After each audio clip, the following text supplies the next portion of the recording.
Dragon Ball Super episode 64 was just amazing. You know what, I won't even declare any more top 3 or top 5 episodes before this arc ends. Every single week they are surpassing our expectations. The consistency is unbelievably good. We are not only getting excellent episodes, we are getting excellent episodes with different types of epic materials. Each episode is stunning us in different ways.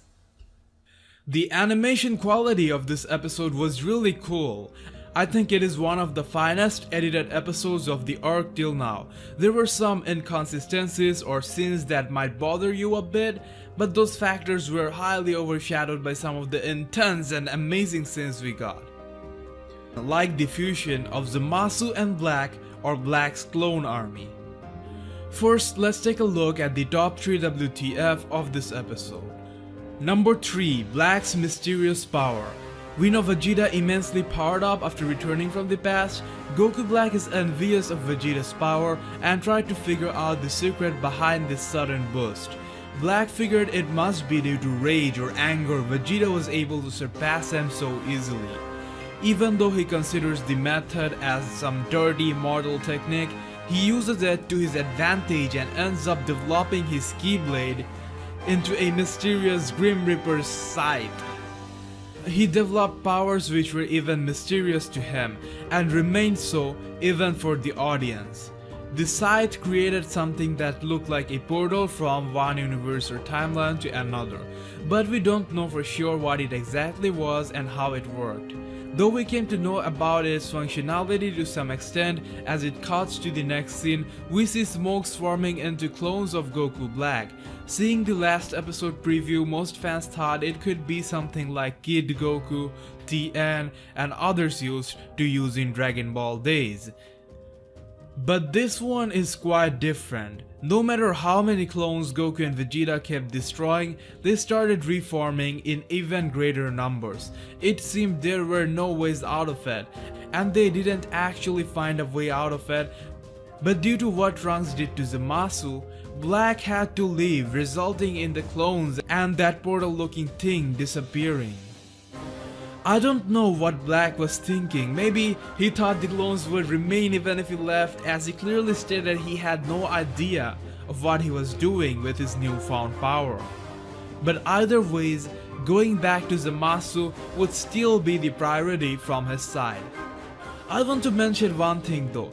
Here Black actually tried to mimic the Saiyan Rage to unlock even more power, as he is using the body of a Saiyan. But a true Saiyan Rage can't be fake, no matter how hard he tries. Like Vegeta mentioned in the last episode, he can never win because he's just a fake. Leading me to believe that's why he will ultimately lose and realize you can't become a Saiyan just by stealing a Saiyan body. Number 2. Future Trunks uses the evil containment wave. After repairing the broken containment jar, Trunks and company realized Goku is too occupied to use it. So Bulma suggests Trunks to use the technique. The evil containment wave, otherwise known as Mafuba, is also mastered by Piccolo. Luckily enough, Bulma had a record of Piccolo demonstrating how to use the technique. It's like another YouTube reference after KamiTube or GodTube. You know, all those tutorials we have, it is pretty much like that. In this episode, Trunks successfully used the evil containment wave on Zamasu and even contained him for a while before he broke out of it because of the missing seal. This caught him completely by surprise and would go on to influence them to fuse or merge.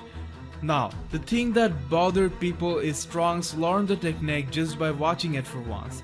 I agree that was probably not the best way to show it, but believe it, the plot has become so complex, the creative board is having a hard time trying to utilize all the resources properly. In their defense, TN back in the Dragon Ball days did learn the move just by watching it for once. Yes, he did practice it a lot, but that was a long time ago. Trunks is like billion times stronger than DBTN at this point of time. So if you go by that, it would only be logical for someone like Trunks to learn it right away. Now the argument that comes right with it is Goku took quite a few hours to learn the move. Yes, that is a legit contradiction, but in their defense, Goku had no such urgency, so he might have wanted to take proper amount of time to absolutely master the move. Maybe if required be, he could learn it faster if it came down to it, and perhaps he was taking it easy as the turtle was on the receiving end. Secondly, Trunks, Goten and this next generation Saiyans has more potential and talents than Goku.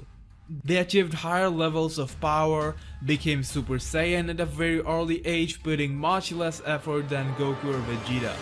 Trunks is a character who is specifically a quick learner, as we see him using two of Vegeta's moves, Final Flash and Gallic Gun, in this very battle, and he probably didn't spend too much training time with Vegeta either. Trunks is yet to achieve what you can call a proper god form, but the form he achieved even momentarily surpassed Goku and Vegeta's power, even though Trunks never trained under gods like Beerus and Whis. Logically, Trunks is supposed to learn things faster and power up faster than Goku and Vegeta. Thirdly, the most important point, Trunks was in a raged mode, and for him, everything was on the line. Zamasu was holding Bulma the same way Black held future Bulma before killing her, so Trunks was in an angered and in a 100% serious mode.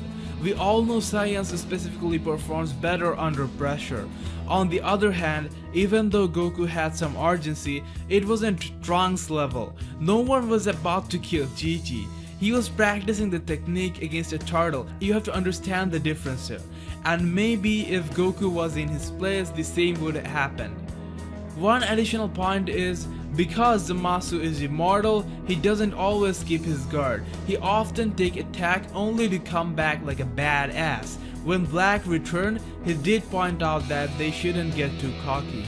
However, having all that said in their defense, still make it look a bit more legit. Instead of putting gag attempts of Trunks trying to learn the evil containment wave, Bulma could have shown him the clip right away, and he could have attempted to learn Piccolo's technique 2 to 3 times in there before finally executing it against Zamasu.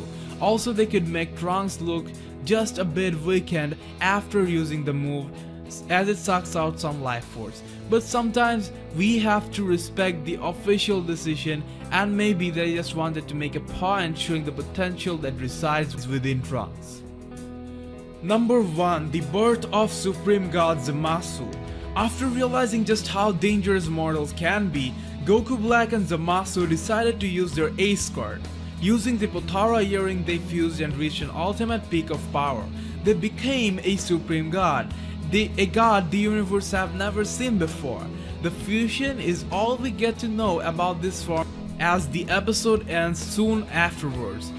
It felt like we are getting something very dangerous that comes in a godly packet. It's like the vibe of danger and godliness of Dragon Ball universe felt at the same time. This is exactly what Zamasu is. They are most probably going to call this merged or fused form just Zamasu, instead of something like Zamasu Black or Zamak. Do comment and let me know what you think about his name. We did get some more of his Supreme God form in the preview of next episode, like he has ring-like thingy which is quite similar to the Grand Priest, but that's something I will analyze and predict about in Dragon Ball Super episode 65 preview breakdown. So we're done with the top 3 WTF of episode 64. Apart from that, there were some really other enjoyable and satisfying moments. Like Bulma trying to seduce God Zamasu. She basically told him to make her a goddess of Whis and whatnot. I didn't see that coming. That was hilarious AF, and it was so like the days of Dragon Ball. Zamasu was like, what the fuck are you trying to do, you're mortal? I mean, seriously, you think that was gonna work? I think no one else apart from Kid Goku turned down a horny Bulma like this until this happened. Out of so much seriousness and intensity, we got this classic Dragon Ball, classic Toriyama-ish humor. However, there were some things that bothered the fans in this episode. Like Mai sees Zamasu heading towards them in her binocular, and it appeared as such that she was going to get hit right away. But then they cut off to the next scene as we have gag moments with Trunks trying to learn the Mafuba. They hanging out just like that, and finally Zamasu appears after decades worth of time. So you could argue that technology had extreme advancement, and maybe that is why Zamasu looks so close in the binocular. But still, these godly characters are supposed to be goddamn fast. This traveling speed felt more like Namek Saga tier. So I think they could have done better in this. Like maybe Trunks sensing Zamasu's energy instead of giving such a confusing idea of Black's position. Other than that, Trunks learning Mafuba instantly appeared a bit weird to me. Then there was one shot where Vegeta's posture looked funny in a bad way. However, when the episode overall is so amazing, fans will overlook small contradictions or slight mistakes here and there. So, having all that mentioned, this episode was still mind-blowing and epic. I'm rating it 8.8 out of 10, certainly a must-watch. Do comment your opinion down below, feel free to ask questions too. I might reply in the comment box or in my next video. Subscribe and be in touch. For exclusive Dragon Ball updates, videos and episodes, like our page Dragon Ball Fans on Facebook. The link is attached in the description. See you in the next Dragon Ball video.